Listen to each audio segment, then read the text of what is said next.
누가복음 6장 43절부터 49절까지 함께 읽습니다. 좋은 나무가 썩은 열매를 맺지 아니하며 썩은 나무가 좋은 열매를 맺지 아니하느니라. 나무는 각각 그것의 열매로 아나니 사람들이 가시나무에서 무화과를 또는 가시떨기나무에서 포도를 거두지 못하느니라. 선한 사람은 자기 마음에 선한 보고에서 선한 것을 내고 악한 사람은 자기 마음에 악한 보고에서 악한 것을 내나니 그의 입은 마음에 가득한 것을 말하느니라. 너희는 나를 불러 주여 주여 하면서도 어찌하여 내가 말하는 것들은 행하지 아니하느냐. 내게 나와 내 말들을 듣고 그것들을 행하는 자마다 누구와 같은지 내가 너희에게 보여주리니 그는 집을 짓되 깊이 파고 기초를 반석 위에 놓은 사람과 같도다.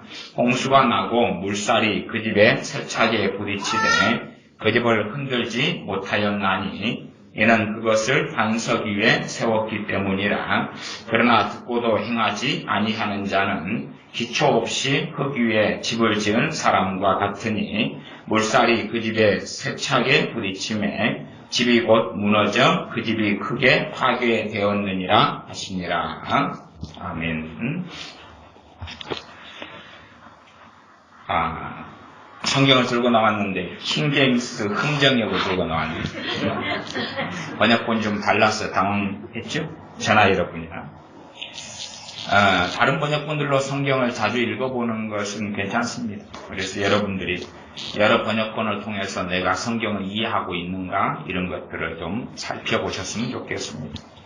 참고로 저 서재 성경이 한 70권 정도가 있어서 한 권을 선택해 나왔는데 제 성경이 어디 갔는지 안 보이더라고요.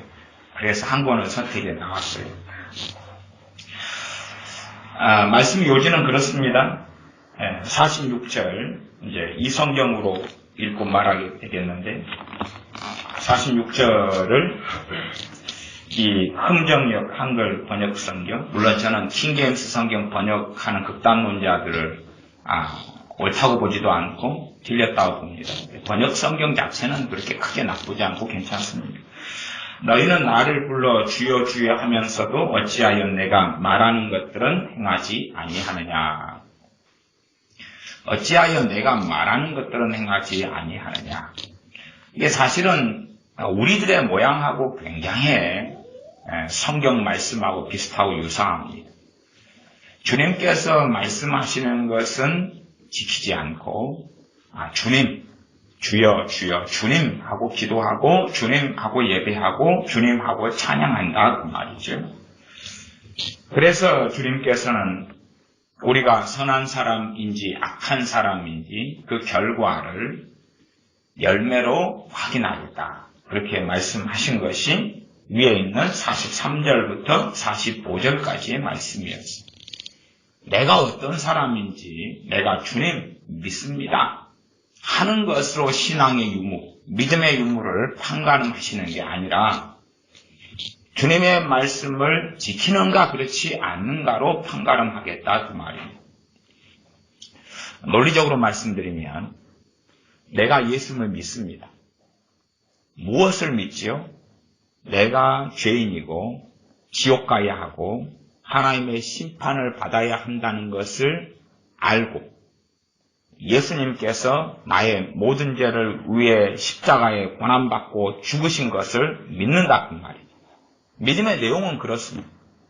나는 지옥 가고 하나님의 심판받아야 되는 극악한 죄인인 것을 알고 예수님이 아니면 결코 구원받을 수 없고 예수님이 아니면 결코 천국 갈 수 없고 예수님이 아니면 지옥의 심판을 절대 면할 수 없다는 걸 알고 예수님께서 내 죄를 짊어지시고 담당하신 것을 믿는다 그 말이에요.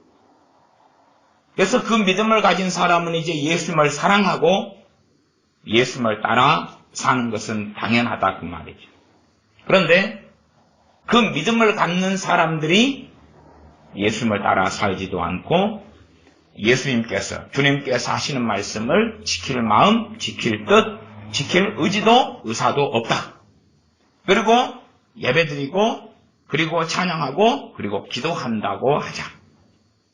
그 사람의 믿음이 무슨 가치가 있겠는가? 아무 가치가 없고 주님께서는 그 사람들을 선한 사람이 아니라 악한 사람으로 보신다고 말씀한 겁니다. 주님께서는 열매를 내어라. 마태복음만이 아니라 이 누가복음 6장도 그렇습니다. 마태복음은 산상수훈에서 열매를 내어라고 말씀하죠. 그건 마태복음 7장입니다. 누가복음 6장에서 동일한 말씀을 하고 계십니다. 열매를 내라. 왜 내가 말하는 걸 준행하거나 실천하지 않느냐?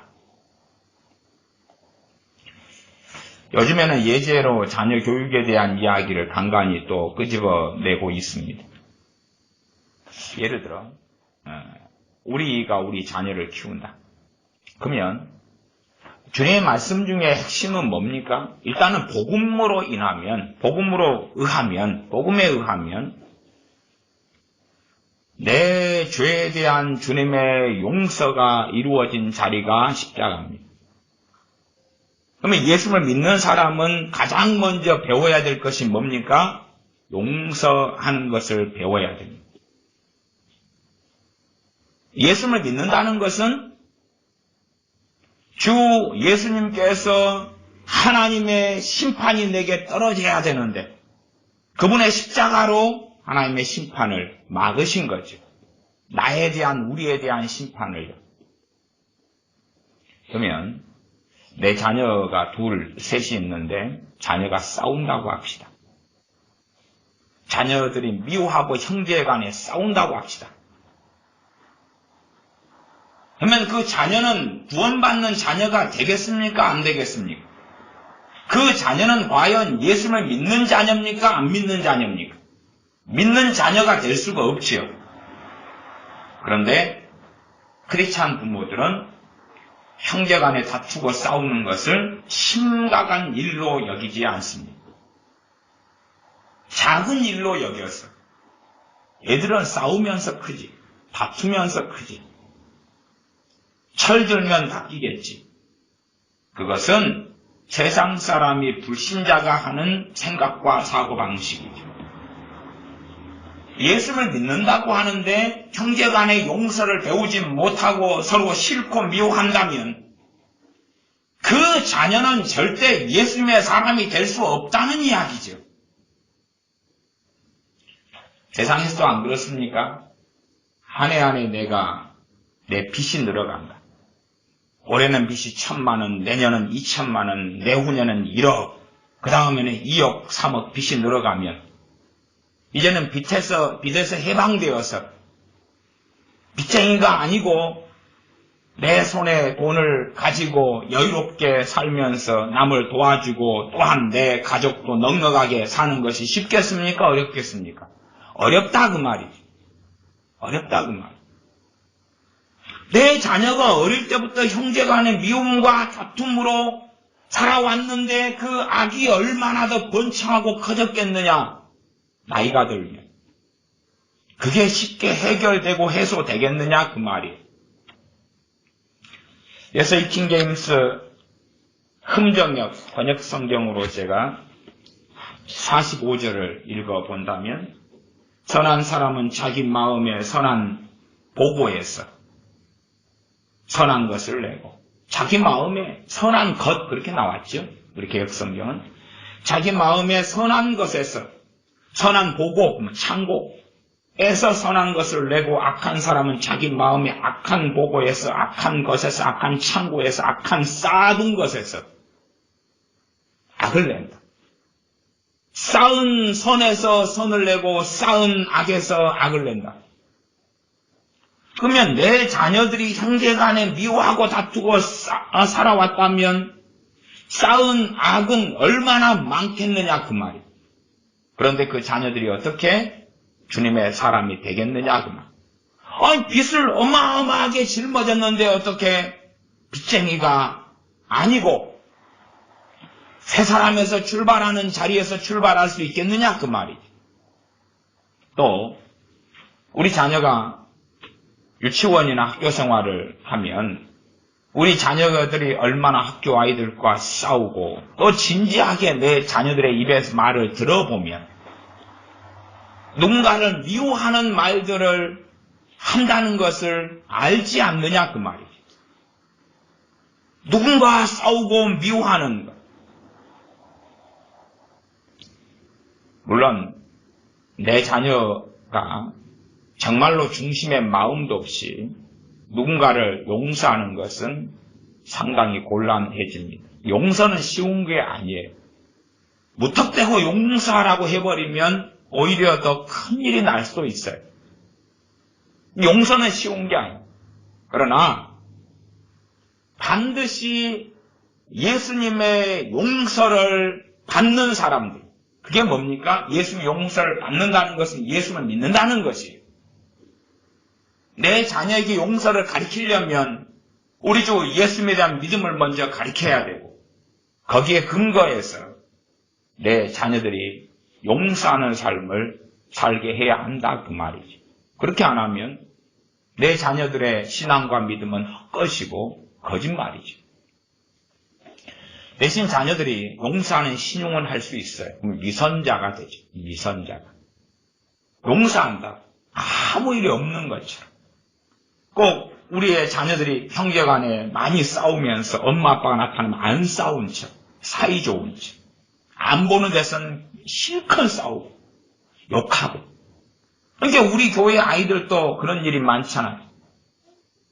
욕을 입에 달고 살면서도 어른이 나타나거나 부모가 나타나면 욕을 안 하는 척, 입이 깨끗한 척 그렇게 하지 않냐 그 말이에요. 그러니 실제로 우리 자녀들이 주님의 말씀을 왜 너희는 주여 주여 하면서도 내가 하는 말을 지키지 않느냐. 우리 자녀들은 하나님의 말씀을 지킬 의도와 마음 자체가 없습니다. 나아가서 우리들 대부분도 그렇습니다. 어른들 대부분도 하나님 말씀을 지킬 마음과 의지와 의사가 없습니다. 지키는 척 하는 거죠. 지키는 척 하는 거죠. 그래서 어느 때는 내가 주님의 말씀을 지키지 않으면서도 내 믿음이 유지되는 것처럼 느껴지는 때가 있다 그 말이에요. 언제요?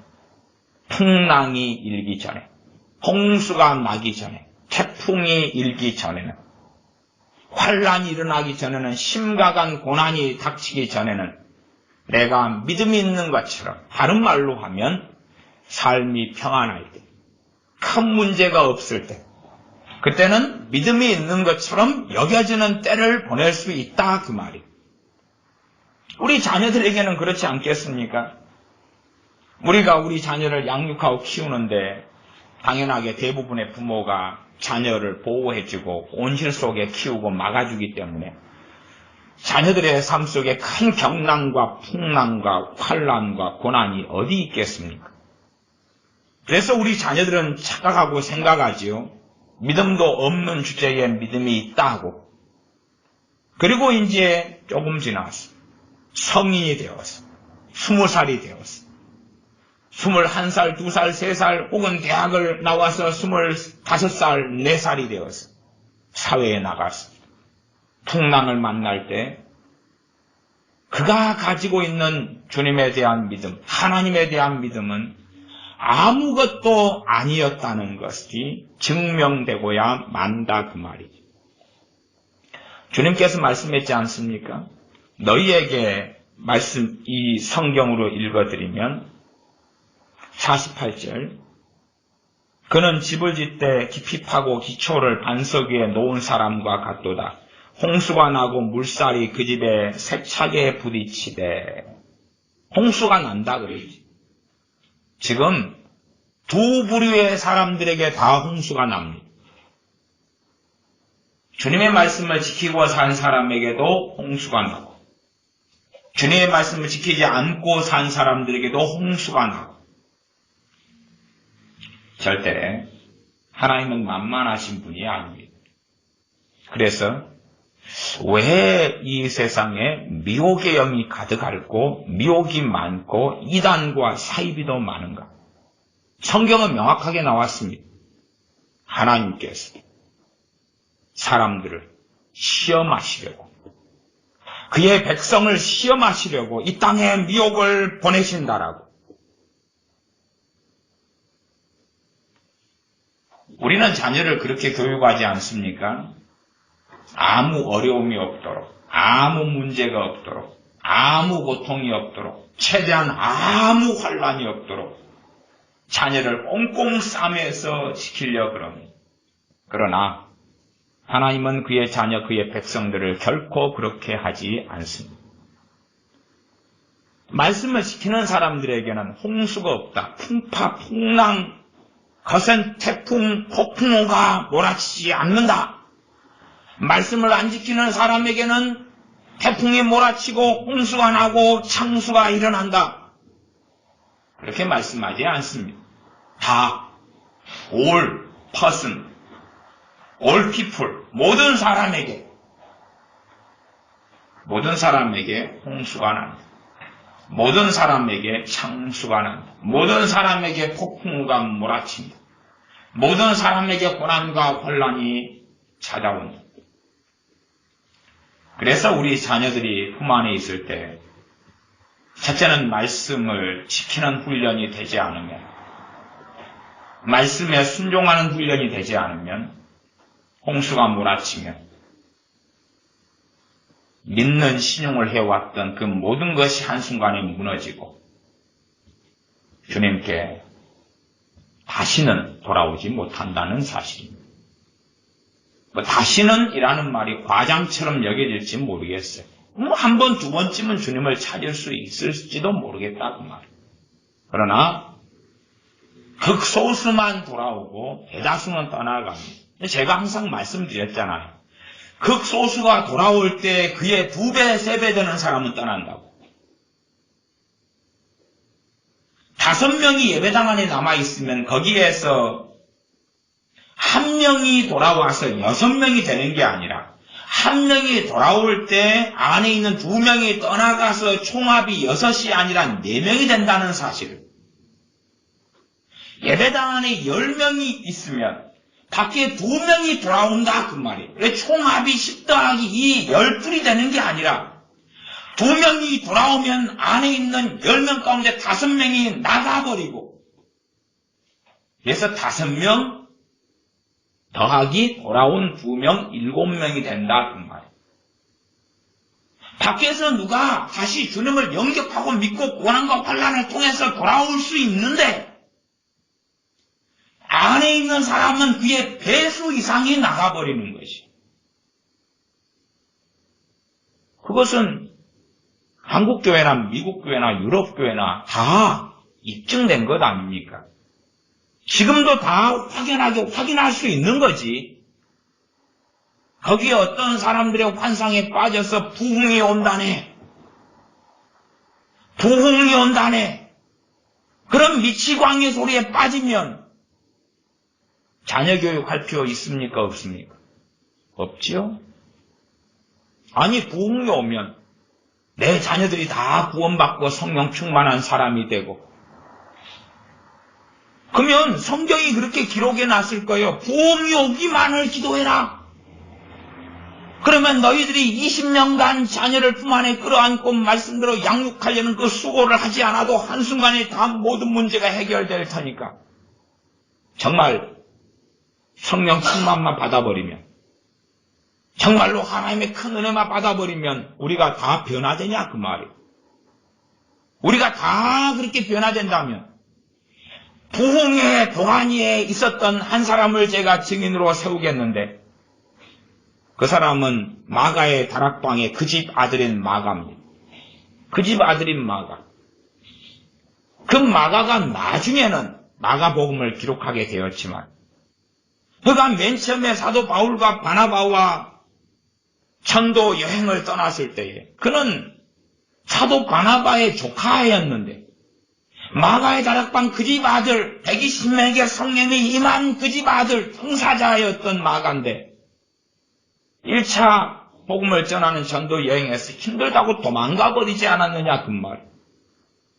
불이 임하고 성령 충만이 임하고 변화됐는데 왜 도망가냐 그 말이. 그런 환상에 젖어 살면 정말로 이상해지고 이상해집니다. 그래서 사람들이 끊임없이 많은 크리스찬은 기도 생활을 통해서, 특별히 한국 사람들은 기도를 통해서 자기가 져야 될 짐을 하나님께 맡겨버린다 그 말이에요. 주님께서 내 말을 듣고 왜 행하지 않느냐? 내 말을 듣고 행해라 말씀했는데 말씀을 듣고 행하는 것은 힘든 거예요. 힘들어요. 고달퍼요. 괴로워요. 소위 말하면 행한다 해서 돈이 하늘에서 떨어지지 않는다 그 말이에요.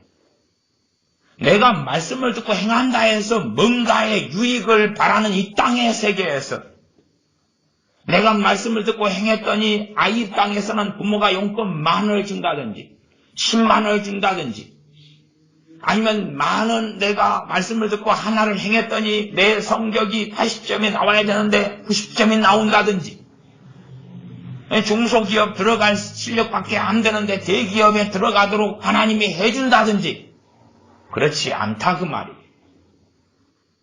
과연 이 물질 만능주의, 성공주의 시대에 살면서 말씀을 행하려고 마음 먹고 사는 사람은 어디 얼마나 있느냐. 하나님 말씀을 자녀의 세대는 고사하고 장년인 어른인 세대인 우리조차도 하나님 말씀을 지키려는 의지나 의사가 거의 없어요. 하나님 말씀을 끊임없이 인본적으로 만들고 정상적으로 말씀을 이해하고 해석하고 보는 눈 자체를 가지지를 않으려고 애를 써요. 그 증거가 제가 앞에 이야기했던 자녀 교육에 대한 증거로 된 겁니다. 주님께서 가르치신 주기도문에 우리가 우리에게 죄 지은 자를 용서하오니 우리의 죄를 용서해 달라고 진정어리게 용서의 삶을 살려고 마음먹는 부모라면 그게 정말 중요한 가치라면 자녀가 용서의 삶을 살지 않을 때에 비상이 걸립니까? 걸리지 않습니까? 비상이 걸린다 그 말. 왜? 중요한 가치니까. 10계명에 보면 9계명에 내 이웃에 대하여 거짓 증거하지 말지니라 그랬어요. 10계명 가운데 거짓 증거, 기본적으로 이걸 바꾸면 거짓말입니다. 거짓말. 거짓말하지 말아라.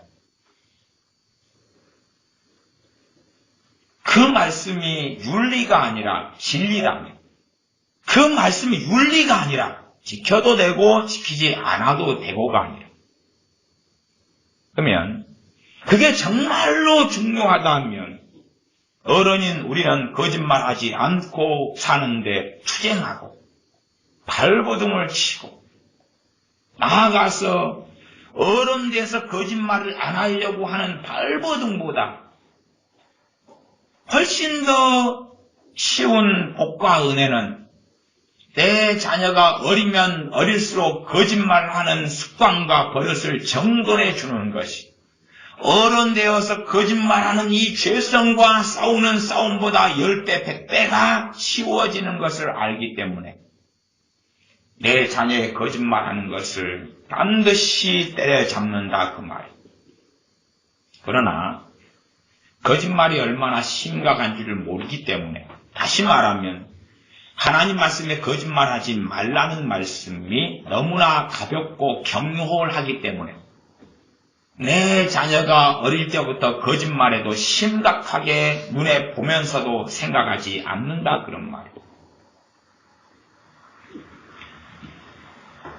무슨 말이냐 그러면 저는 목사님들이나 권사님들이나 집사님들이나 아이들이 거짓말하는 것을 눈에 보면서 좋아서 웃는 장면을 많이 보았습니다. 자기 자식이 혹은 자기 손주가 거짓말하는 그것을 보면서 좋아서 웃는 거예요. 깔깔대고. 자기 손주가 자기 자식이 거짓말하는 걸 보고 충격을 받고 심각하게 여기지 않더라고 말이에요. 예를 들어 5살짜리가 장난감을 가지고 그 옆에 5살짜리와 다툽니다. 뭐 교회에서도 애들 오면 그런 일이 흔하게 벌어지죠. 한 애가 자기 장난감이라고 니하고 가지고 놀지 않겠다 그래요. 그러니까 한 애가 성질에 나서 5살짜리가 이야기하고 외치죠. 야, 우리 집 가면 그 장난감 100개 있어. 여러분 혹시 들어봤습니까? 안 들어봤습니까? 이런 비슷한 스토리를 들어봤지요. 흔해 빠진 이야기죠. 자, 어른인 우리가 그 장면을 봅니다. 재밌습니까? 안 재밌습니까? 재밌지요. 아, 재밌지 않아요. 재밌어요. 누구 입장에서 그 사건을 경험하니까 그러냐 그러면 저나 여러분인 어른 입장에서 경험하니까 재밌어요. 제가 그런 말을 하면 이건 웃자고 하는 농담이 됩니다. 누가 뭐라 그러니까 제가 그럽니다. 우리 집에 가면 금송아지 100마리 있어. 그러면 그건 농담입니다. 그렇죠? 그건 거짓말이 아니라 농담이에요. 그 누구에게 물어봐도 우리 집에 금송아지 큰 금으로 만든 황금 송아지가 100마리 있다는 걸 아무도 안 믿어요. 그렇죠? 그건 아무도 안 믿는 이야기를 하는 건 농담이에요. 근데 저는 그래서 우리들이 그런 이야기를 하면 야, 내가 얼마나 부자인지 알아? 내 통장에 1조가 있어. 그럼 농담이죠. 있을 리가 없잖아요. 근데 우리는 그것을 농담으로 합니다. 우리 입장은. 그래서 아이가 하는 것도 뭘로 여깁니까? 농담으로 여깁니다. 그러면 5살짜리 아이가 농담으로 했을까요? 진담으로 했을까요? 아이는 진지하게 진담으로 했습니다. 진지하게. 진담으로 했어요. 그게 무서운 것입니다. 아이는 거짓말을 한 거죠. 농담을 한 게 아니라 거짓말을 한 것입니다. 그러니까 어른인 우리 입장에서는 저건 농담에 들어간다고 보는 거예요. 거짓말이 아니라. 그러나 거짓말이에요. 문제는 5살에 그 거짓말을 하면 7살만 돼도 거짓말의 수준이 높아져가지고 거짓말인지 아닌지 알 수 없게 교묘해집니다. 왜냐하면 그 거짓말을 여러 차례 하다 보면 부모에게 지적을 당하거든요. 어른에게 지적을 당하거든요. 지적을 당하는 것이 교정을 받는 게 아니에요. 책망과 징계를 받아서 거짓말을 끊는 게 아니라 지적을 당하고 잔소리를 들어서 가면을 쓰고 더 교묘한 거짓말로 바뀌어버리는 거예요. 그 차이를 이해를 못하는 거예요. 그리고 7살, 8살만 되어도 거짓말해도 거짓말한지를 모르게 됩니다. 부모가요.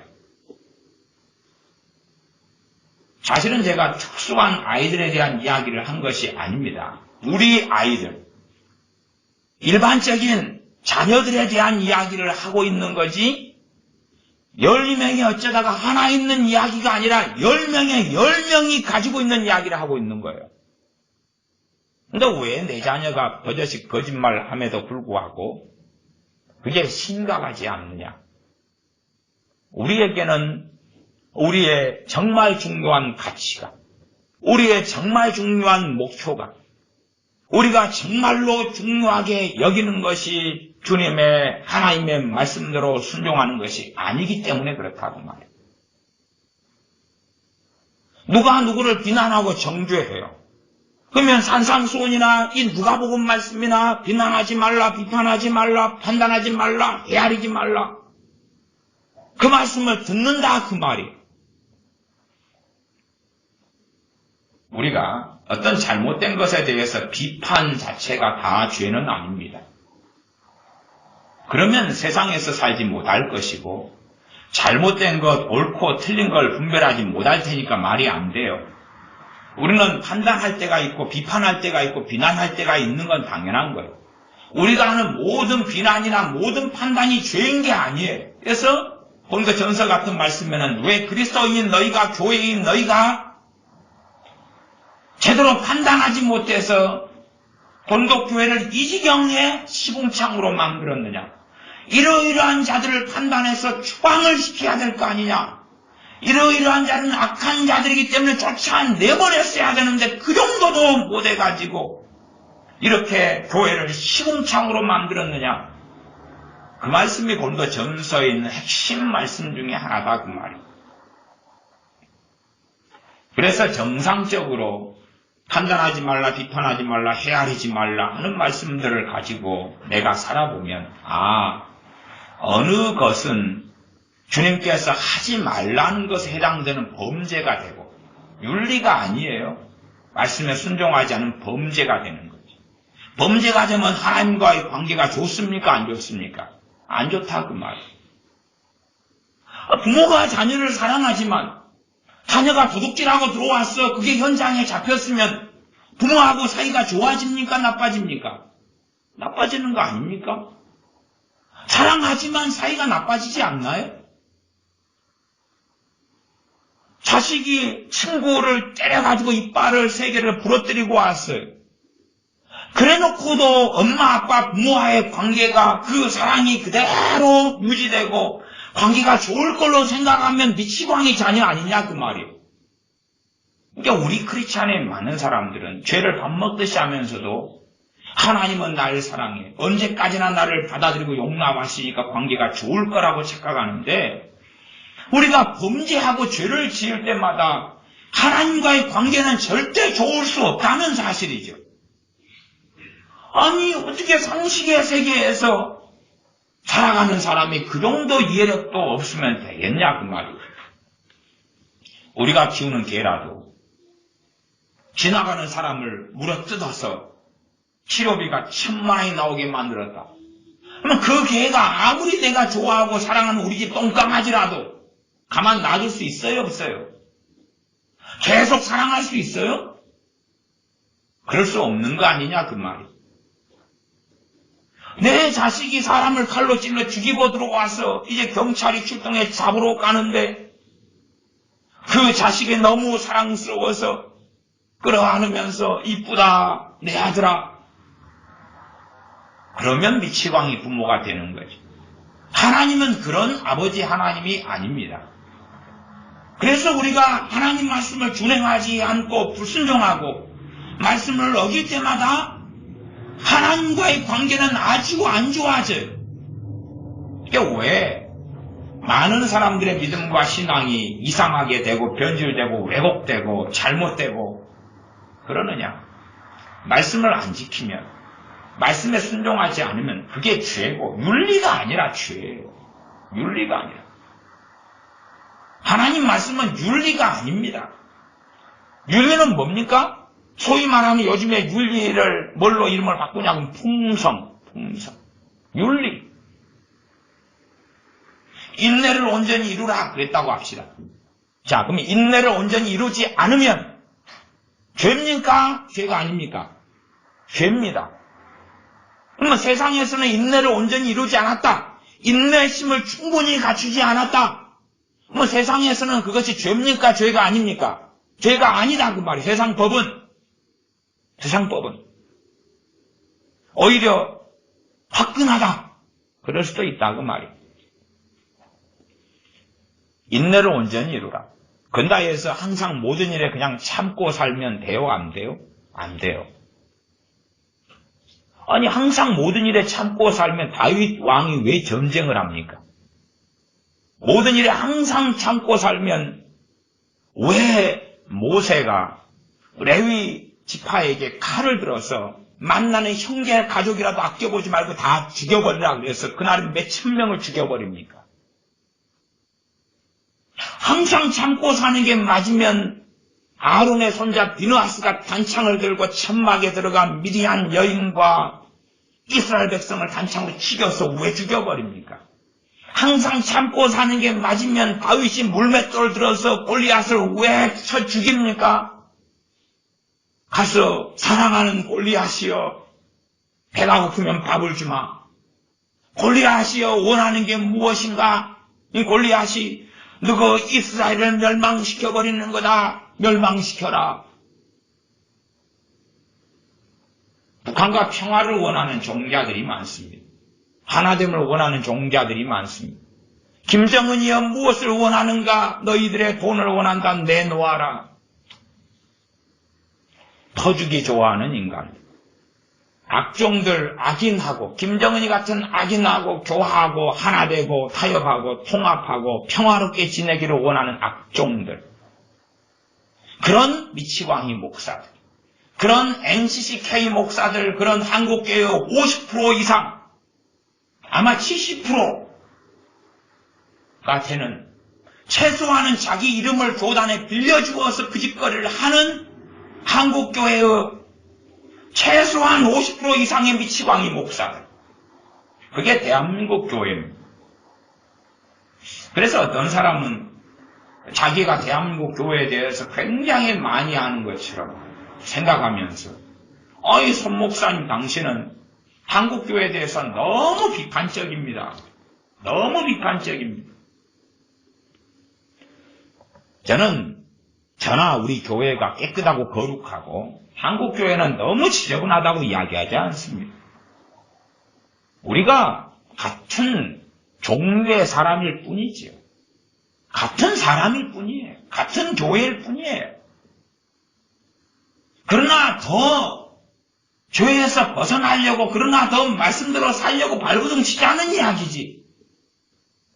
한국교회가 깊이 있게 파고 들어왔던 세수가의 물결은 그대로 우리에게도 영향을 미치지 왜 안 미치냐 그 말이에요. 똑같이. 우리는 인터넷 안 합니까? 우리는 TV 드라마 연속극 보고 영화 안 보고 음악 안 듣습니까? 우리는 성공을 원하지 않습니까? 누가 돈 싫어하는 사람이 누가 있습니까? 이 밤에 밖을 걸어가는데 아무도 없는데 5만 원짜리가 하나 떨어져 있어요. 그러면 누가 싫어합니까? 내가 싫어합니까? 얼른 다 치워야지. 솔직히 제 양심적으로 이야기하는데 솔직하냐 도둑질인데 제가 도둑질 한 적이 있어요. 그것도 참 미안할 때의 도둑질인데 저 앞에 어떤 사람이 호주머니에 손을 넣고 손을 뺐는데 10,000원짜리가 빠지더라고요. 저 앞에 사람이 말 안 했어요. 옛날에 20 몇 년 전에 말 안 했어요. 다행히 그러자 다행히 주변에 사람이 없더군요. 그리고 그 사람은 갔어요. 자연스럽게 50m를 걸어가서 습득해서 오케이 집어넣었죠. 도둑질이죠. 그러지 않나요? 아니 그 사람이 호주머니에서 손을 뺄 때 보통 현찰을 호주머니에 넣고 있는 사람도 있잖아요. 그것도 10,000원이 아니었어요. 20,000원인가 그랬어요. 이게 10,000원짜리가 호주머니에서 빠지는데 여보세요 돈이 빠졌습니다. 솔직히 1,000원짜리가 빠졌으면 얼른 불러서 이야기해 줬을 거예요. 근데 그때는 50,000원짜리 이건 없었잖아요. 10,000원짜리가 제법 큰 돈이었어요. 파란 돈이 떨어지는데 입이 안 떨어지더라고요. 파란 돈이 떨어지고 나는 돈이 필요하고 파란 돈이 떨어지니까 합리화하면 그렇잖아요. 감사합니다. 감사합니다. 부의 대이동이군요. 저 사람 호주머니에 나와서 내 호주머니로 주워서 썼어요. 그게 우리의 본성이다 그 말. 그게 본성이에요. 그건 도둑질이죠. 그냥 그 사람이 떨어뜨렸는데 내가 그 사람을 못 봤어요. 그 떨어뜨린 현장도 확인 안 했어요. 그리고 주웠으면 제 양심상은 너무 큰 돈이 아닌 한은 괜찮다고 생각해요. 그 돈을 찾아가지고 경찰서에 찾아가려면은 배보다 배꼽이 크지는 않지만은 이 수고가 얼마나 많이 들고 얼마나 복잡하냐 그 말이. 큰 돈도 아니고서. 또 그런 돈 20,000원 가지고 경찰서 찾아와서 돈 줬다고 맡기면 경찰서도 기분 나빠하더라고요. 기분 나빠해보세요. 왜 일거리 만드냐 그래요. 이게 아이스크림 사 먹지. 막 그거 기록해야 되고 보고해야 되고 그 돈은 이제 국가에 소속되는 이 관리해야 될 주인이 나타나게 관리해야 될 돈이 되니까 이걸 따도 관리해야 되고 장부 써야 되고 복잡해집니다. 범인 잡기도 바빠 죽겠구만. 20,000원 가지고 와서 일을 만드냐 그래요. 우리는 본성이 다 그래요. 다 그래요. 그래서 우리의 본성과 거슬려서 우리 안에는 이제 예수를 믿게 된 다음에는 두 가지 본성이 있어요. 새 본성과 옛 본성. 그 성경은 새 사람과 옛 사람이다 그래요. 말씀을 따라 사는 건 쉬운 게 아니에요. 하나님 말씀을 안 지키는 건 너무 쉬운 거예요. 눈을 가려버리고 덮어버리면 돼요. 유행하는 게 큐티 아닙니까? 큐티. 큐티는 내가 오늘 누가복음 6장을 읽었다. 그러면은 누가복음 6장만 내 생활에 뜯어맞히면 되는 거예요. 뜯어맞히면. 예를 들어 주님께서 나의 성질 머리를 다루고 계시다. 그러면 큐티가 6장이고 다음날 7장, 다음날 8장으로 넘어가도 그런 문제가 아니잖아요. 주님께서 내 성질머리를 다루고 있다 그러면 계속하여 나는 내 성질머리와 투쟁하고 싸우고 엎드리고 회개하고 탄식하고 가슴을 치고 다시 이 성질머리라는 죄와 싸우는 것을 때로는 분초마다 때로는 시간마다 때로는 몇 달씩이라도 물고 늘어져 엎드리고 싸워야 된다 그 말이. 그러나 큐티는 잘못하고 말면 심각한 면죄부를 주고 맙니다. 나 어제 본 말씀은 노력해봤어. 이제 오늘은 새로운 말씀, 또 내일은 새로운 말씀. 그리고 지나가면 돼요. 성령님께서 내게 지금 다루고 있는 죄들과 투쟁하고 싸워야 되는데 그렇게 안 하는 거예요. 어떤 것은 3년, 어떤 것은 1년, 어떤 것은 반년, 그리고 또 몇 년 있다가 또 다시 다루시면 또 투쟁하고 해야 되는데 그런 것이 없다구만. 히브리서 말씀에는 죄와 싸우되 너희가 피 흘리기까지 싸우지 않았는데 피 흘리기까지 죄와 싸워야 된다고 권면하고 있는 거죠. 그러나 우리는 죄와 싸우는 것이 별로 가치가 없고 내 능력을 만드는 것, 내 실력을 만드는 것, 돈을 버는 것, 안정적인 삶을 하는 것, 맛있는 걸 먹는 것, 행복을 누리고 사는 것, 내 삶이 평안한 것, 사람에게 인정받는 것, 성공하는 것. 그게 우리의 중요한 것이 되었다 그 말이죠. 그리고 전혀 이상이 없이 살아가요. 절대 하나님의 자녀나 세상 사람이나 할 것 없이 풍파는, 홍수는 다 찾아오게 하십니다. 다 찾아오게 해서. 그래서 말씀을 짓고 준행하지 않는 사람을 친히 누가 무너뜨리십니까? 하나님이 친히 무너뜨려버립니다. 하나님이 친히 무너뜨려버려요. 이게 사람들은 생각하죠. 저는 믿음이 연약해요. 내 믿음이 이렇게 연약한데도 주님은 나를 붙잡아 주실 거예요. 거짓말이다 그 말이에요. 지금은 시간을 주고 계시는 거예요. 지금은. 그러나 때가 되면 이제 홍수가 일어나게 하셨어. 그래서 쓸어버린다 그 말이에요. 하나님 말씀을 지키고 준행하는 사람들은 누가복음 6장 47절 48절을 제가 이 성경으로 읽어드리면 내게 나와 내 말들을 듣고 그것들을 행하는 자마다 누구와 같은지 내가 너희에게 보여주리니 내 말들을 듣고 행하는 자마다 그것들을 행하는 자마다 누구와 같냐 48절 그는 집을 짓되 깊이 파고 기초를 반석 위에 놓은 사람과 같다. 깊이 팠어요. 깊이 팠어요. 반석 위에 기초를 놓았어요. 아파트 같은 높은 건물을 지으려면 깊이 파야 돼요. 20층, 25층 아파트를 짓는데 그냥 땅 위에다가 그냥 지어버리고 얹어버리면 그냥 자빠져버리죠. 깊이 파는 것이 뭐냐 그러면 지하다 그 말이 지하. 그래서 건물이 높은 건물일수록 지하 층수가 깊은 거죠. 깊어요. 우리가 나무 작대기를 땅에다가 박는다. 그러면은 이만한 작대기를 땅에 박는데 1mm 딱 얹어놨다. 그러면 자빠집니까? 안 자빠집니까? 그냥 자빠지잖아. 이만한 작대기를 땅에 박아도 못해도 5cm, 10cm라도 박혀야지 얼마간 서 있지 않냐 그 말이야. 아예 나무가 통나무처럼 어마어마하게 크다. 그러면 또 10cm 박아서는 안 자빠지겠냐? 그 말. 자빠질 거 아니에요.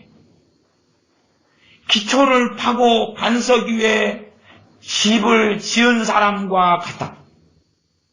그 다음엔 홍수가 나고 물살이 그 집에 세게 부딪힌다는. 말씀대로 사는 사람에게도 예외가 없다. 그 말. 말씀대로 사는 사람에게도 홍수가 나서 물살이 이제 막 와서 그 집을 부딪히는데, 기초가 깊고 튼튼하게 반석 위에 지어진 집은 부딪히되 그 집을 흔들지 못하였나니 이는 그 집을 반석 위에 세웠기 때문이라. 그 집을 흔들지 못한다.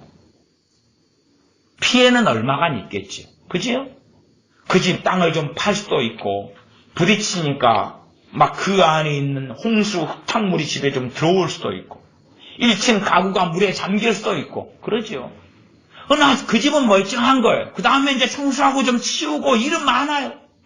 그 집 앞에 이 홍수가 밀려오니까 그 집 앞에 도로가 더러워졌을 거고 그 집 앞에 흙이 파였을 거고 그러니까 일을 많이 해야 되지만 그 집은 멀쩡한 거예요. 그러나 49절에 그러나 듣고도 행하지 아니하는 자는 기초 없이 흙 위에 집을 지은 사람과 같으니 기초 없이 그냥 대강 얹어놓는 거예요. 대강 얹어놔요. 물살이 그 집에 세차게 부딪힘에 집이 곧 무너져 그 집이 크게 파괴되었느니라. 그 집이 뭡니까? 그 사람의 신앙과 믿음이 파괴돼 버리면 너희는 하나님의 성전이라 파괴돼 버리면 이제는 성전이 아니에요? 성전이 아니에요. 아니 이 집이 있어요. 자, 이 집이 파괴돼 버렸어요. 파괴돼 버려서 폐허가 돼 버렸어요. 그럼 집이 다 그래요, 안 그래요? 여러분이 즐겨가는 영화관이 있어요. 응? 지진이 나든지 화재가 나든지 아니면 홍수가 나서 영화관이 다 무너져 버렸어요. 그럼 거기에 영화 보러 가요? 그 영화관 구실을 할 수 있어요, 없어요? 없잖아요. 간단한 이야기예요.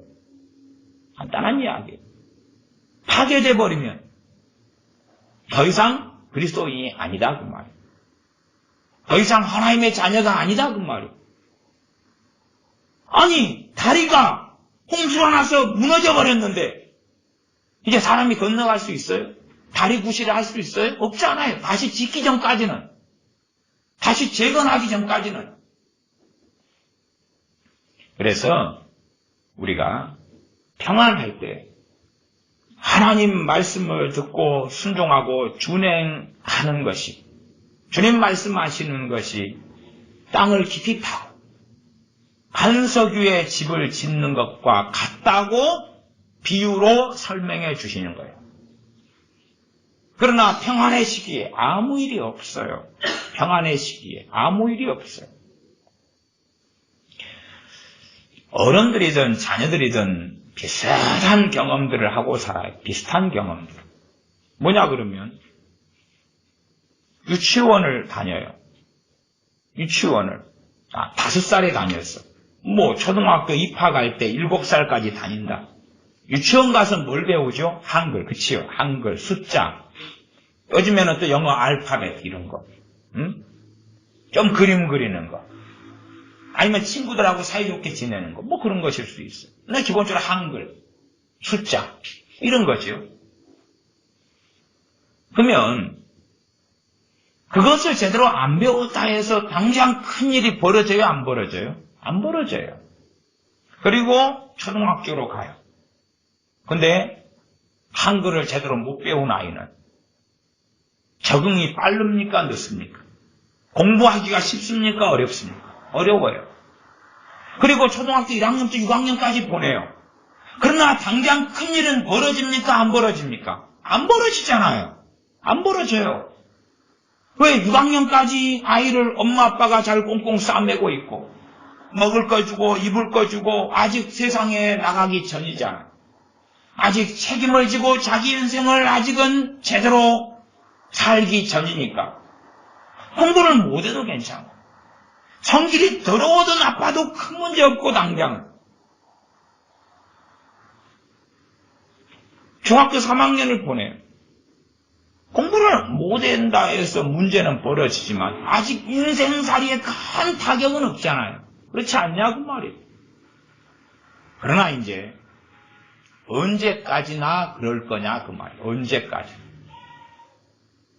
이제 심각한 문제들을 하나씩, 두 개씩, 세 개씩 겪을 때는 다가옵니까? 안 다가옵니까?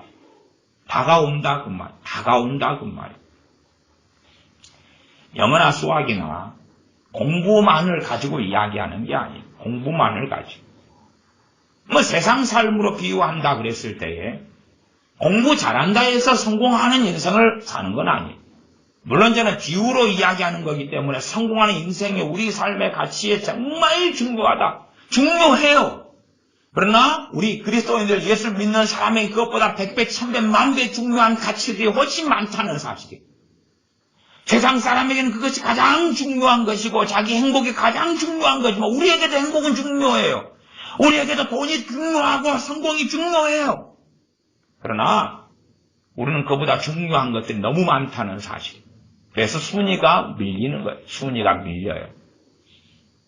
더 높은 중요한 것과 어떨 때 두 개가 내 성공과 내 행복과 부딪힐 때는 더 중요한 것 때문에 내 성공을 포기한다 그 말.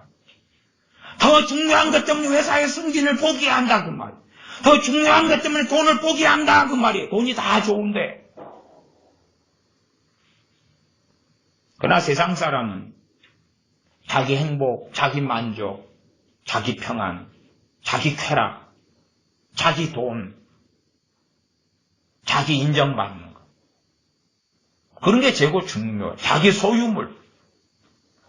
그러니 그걸 지키기 위해 발버둥을 치고 살아가고 우리나 우리 자녀들이나 그런 사람으로 하나님의 눈에 판명난다면 그는 절대 하나님 앞에 설 수 없다는 거지. 그는 절대 하나님의 자녀로 주님 믿는 사람으로 인정받을 수 없고 하나님의 자녀로 천국에 들어갈 수 없다는 거지.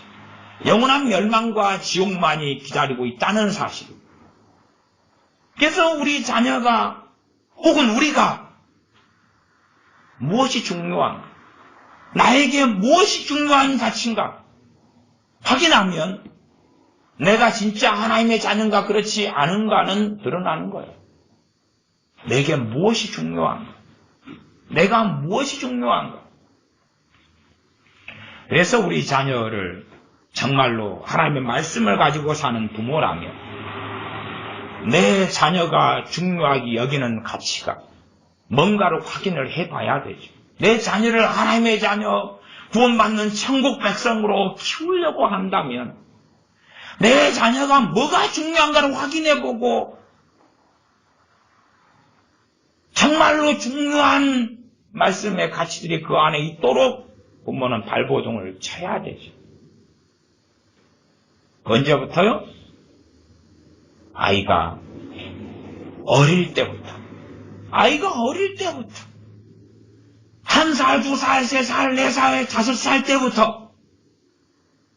그때부터 중요한 것들이 뿌리 내리고야 아니까 그렇다 그 말이에요.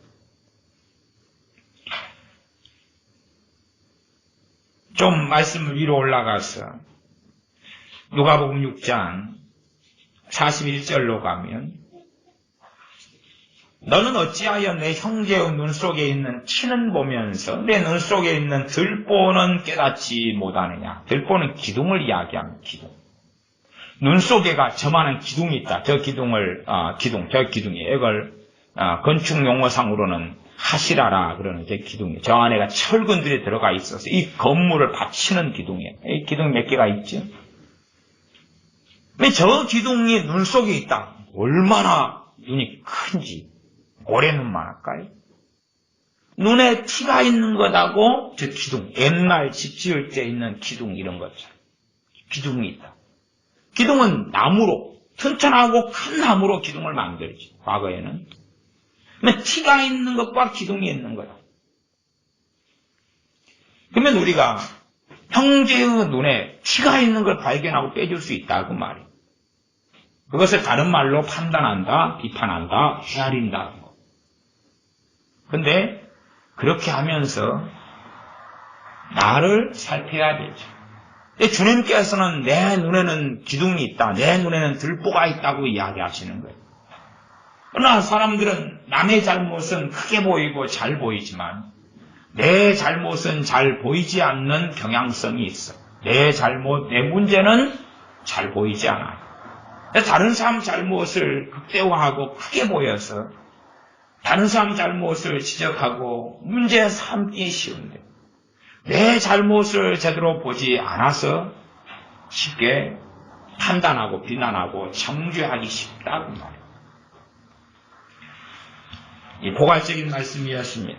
우리의 삶 속에 하나님의 말씀은 그 말씀을 순종할 때 하나님께 의가 되는 거고 이건 행함으로 없는 의라 그럽니다.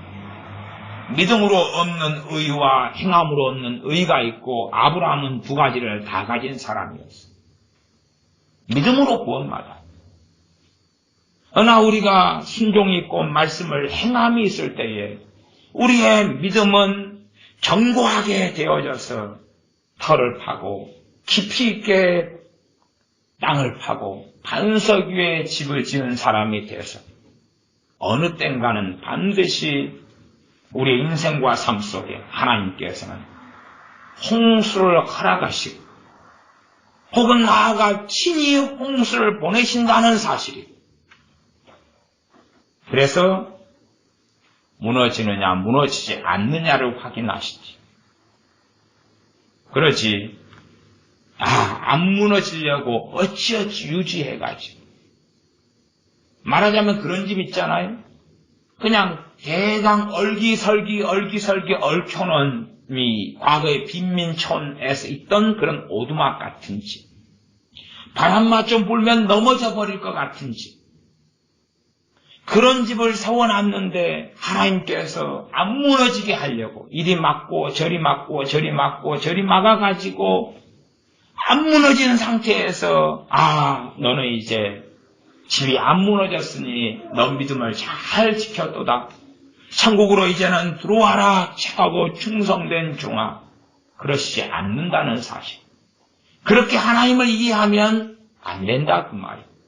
시편 119편도 또한 출애굽기나 이스라엘 백성에 대하여 하나님께서는 그들에게 시험을 하셨어요.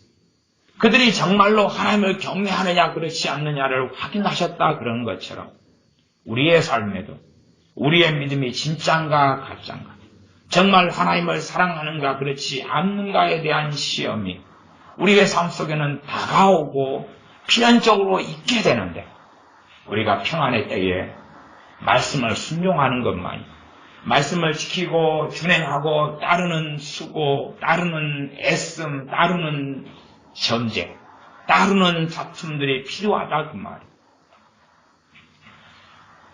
야고보서나 베드로 전서에는 그런 말씀이 있어요. 마귀를 대적하라. 그런 말씀이 있어요. 그런 말씀. 왜 교회에게 마귀를 대적하라 그러겠어요? 믿는 사람에게 누가 공격하니까요? 마귀가 공격하니까. 믿는 사람에게 마귀가 공격하니까. 근데 재미난 게 뭔지 아세요? 목사님들의 한 80% 정도가 믿는 사람에게 마귀가 공격하지 않는다고 믿고 가르친다는 거예요. 또 마귀 이야기를 하더라도 정말 가볍고 피상적이고 수박 거달기로 한다는 거예요. 왜요? 모르니까. 그러니 마귀를 대적하라. 그러면 실제적으로 마귀의 공격이 내 사는 삶의 터전, 자리, 나의 생각, 나의 감정, 나의 마음, 나의 환경 등등을 통하여 때때로든 자주든 있다는 이야기잖아. 그럼 마귀를 대적하라. 근데 그것을 순종하고 살아가는 사람은 별로 없다고 말. 그냥 영적인 세계, 마귀, 귀신 그런 게 어딨어? 눈에 안 보이는데. 그리고 자기 마음에 드는 생각, 자기 감정에 드는 생각, 자기 생각 속에 돌아다니는 모든 것을 다 자기라고 수용하고 인정하고 그렇게 사는 거예요. 이게 말씀을 지킬 의지나 마음이 없죠. 이런 과학적인 시대에 혹시 여러분이 오늘 살면서 마귀 보셨나요? 못 봤죠? 저도 못 봤어요. 어제 마귀 보셨나요? 못 봤죠? 아니, 여러분 눈에 보이던가요? 이번 주에 보셨나요? 저도 못 봤어요. 여러분 못 봤죠? 지난달에 마귀 보셨나요? 그럼 마귀는 여러분에게 공격 안 했을까요? 했다고 말이에요. 난 말씀을 순종하고 살아가려는 사람들은 하나님의 은혜를 입어서 점점점 어떻게 영적인 세계 속에서 마귀가 공격하는가를 알아가고 순종하려는 마음이 없는 사람은 기도는 할 수 있겠죠. 하나님, 마귀가 나를 공격하지 않도록 지켜주시옵소서. 그럼 베드로 사도나 야고보 같은 주의 종이 마귀가 너희를 공격하지 않도록만 기도하면 된다. 그럴 거 아니에요. 기도로 방어만 하면 된다. 방패기도.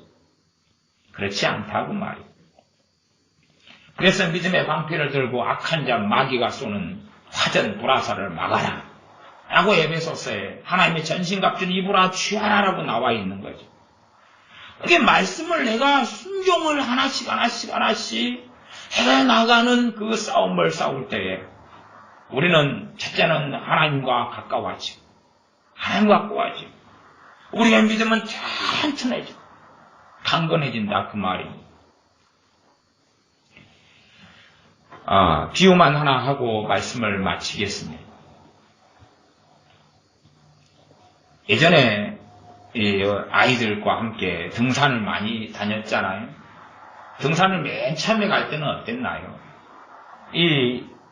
옆에 있는 이 구봉산 388m짜리 저 옆에 있는 구봉산 정확하게는 387.8인가 그런데 388m인가 그럴 거예요. 저 구봉산을 올라갔다 내려오면 주로 2시간이 걸려요. 2시간이 걸려요.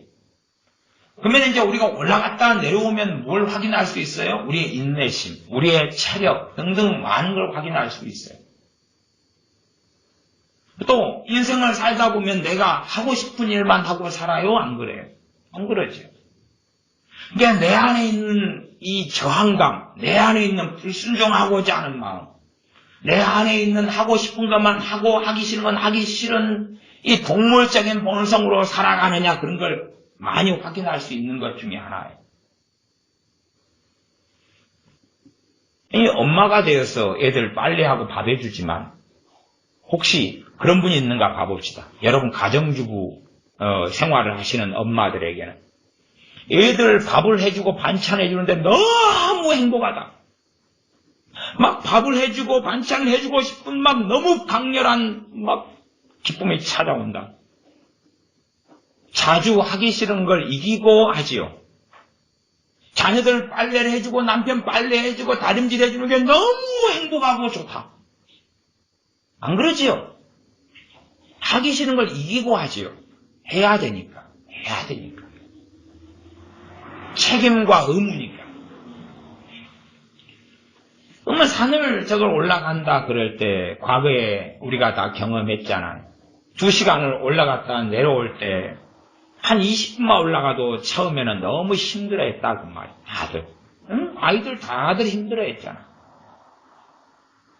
그러나 이제 2시간을 올라갔다 내려갔다를 여러 차례 하니까 그러니까 2시간 올라가기 전에 그전에는 20분만 올라가도 힘들고 막 고통스럽고 언제 저기 올라갔다 내려오냐 절망이 찾아오고 했는데 여러 번 오르락내리락 하니까 1시간 올라가도 절망이 안 찾아왔다 그 말이에요. 해볼만 하더라 그 말이죠. 그래서 내가 어느 방학, 겨울방학 때는 이 겨울방학이 끝날 때쯤에는 너희가 산을 하루에 5개를 오르락내리락 5개면 2시간씩 잡으면 10시간이죠. 5개를 산을 타고 다닐 거다 그랬더니 말도 안 되는 이야기를 목사님이 한다고 그랬잖아요. 산 하나도 제대로 못 올라가서 2시간짜리 산도 헐떡헐떡해서 지옥 같은 고통을 느끼는 판국에 어떻게 하루에 5개입니까? 목사님이 좀 미친 것 같습니다. 말은 하지 않아도 그랬잖아요. 그러나 결국에는 다 끝나기 전에 하루에 5개씩 산을 타고 다녔잖아요. 아침 7시에 김밥을 싸서 도시락을 싸서 가방에 하루에 2끼를 집어넣고 점심 심지어 저녁까지 집어넣고 아침 7시에 가서 밤 9시에 구례시켜고 들어왔잖아요. 그럼 몇 시간이에요? 14시간이지. 5개를 넘으면 10시간인데. 그렇게 하고도, 그래서 시간이 없어서 산을 2개만 타고 그러면은 서운하다고, 산을 1개 더 타고 집에 가면 좋겠다고, 1개만 타면 너무 그렇다고, 1개, 2개 더 타자고 그랬잖아요. 우리가 우리의 기준을 높여가야 돼. 우리의 기준을 높여가야 돼. 죄와 싸우고 씨름하고 말씀을 순종하고 지키다 보면 그 전에 정말로 무겁고 힘겹게 여겨졌던 것이 안 무겁고 안 힘들게 된다 그 말이에요. 여유가 생기고 관조할 수 있고 그래서 덜 지치고. 이 군대에 가면 통나무를 어깨에 짊어지고 막 훈련받고 그래요. 그러면 이 엎드려 뻗쳐 막 5시간. 토끼찜을 하면 할 때 몇 개씩 하냐면 유격훈련 같은 거 남자들 이야기입니다. 토끼찜을 할 때 2,000개씩이에요. 내가 초등학교 토끼찜 50개 시키면 쓰러져요. 친구들이 50개 토끼찜에 쓰러져요. 토끼찜을 2,000개 정도 하고 나니까 무슨 생각이 드는지 압니까? 토끼찜 하다가 자요. 너무 편하니까. 토끼찜 하다가 자요. 이게 이 토끼찜이 최고 행복할 때 가보세요. 평지에서 토끼찜하고 운동장 돌면 힘들어요? 안 힘들어요? 힘들잖아요. 근데요, 이 극한을 넘어가니까 정말 바라는 소원이 뭔지 아세요? 토끼찜 해가지고 저 산을 올라갔다 내려오고 싶다. 그게 바라는 거고, 토끼찜 해가지고 저 산을 올라가라 그러면 너무 행복해지는 거예요. 왜냐하면 정말 힘든 것은요, 배낭을 짊어지고 총을 짊어지고 달려서 산을 올라가는 거거든요. 달려서. 그것을 매일 하루에 한 번 이상을 했어요. 한 번 이상을. 하루에 산 3개씩을. 저는 그렇게 했어요. 하루에 산 3개씩을 달려서 올라갔어요. 달려서. 그게 군대 훈련이었어요. 저는 이 폭파병이거든요. 폭파병이어서 폭약당 훈련을 하는데 2달 동안 그렇게 했어요. 2달 동안. 그러니까 폭약을 짊어지고 이 산을 달려 올라가서 폭약을 설치하고 터뜨리고 전쟁을 준비하니까 산을 뛰어서 올라가고 내려가고 산을 3개를 그렇게 매일 했어요.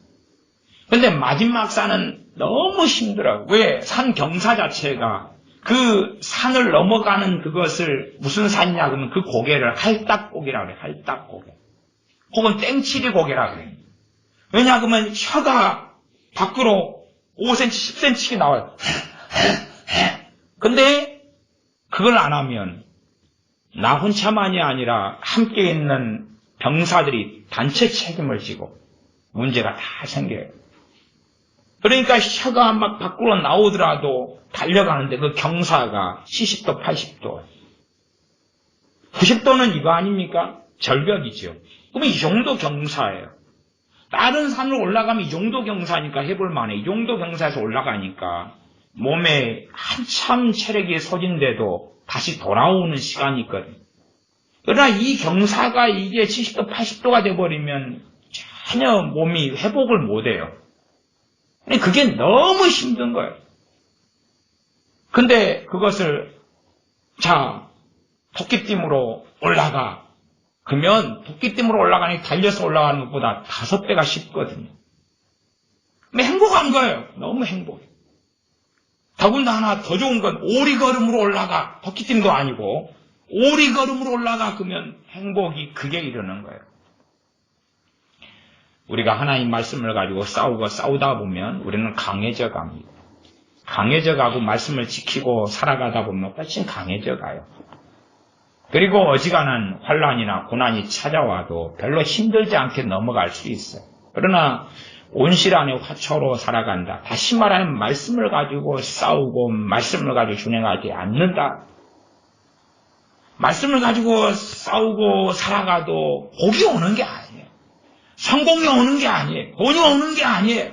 행복이 오는 게 아니에요. 그게 많은 사람이 착각하고 잘못 믿는 거짓 신앙이고, 말씀을 가지고 살아가도 아무것도 없어요.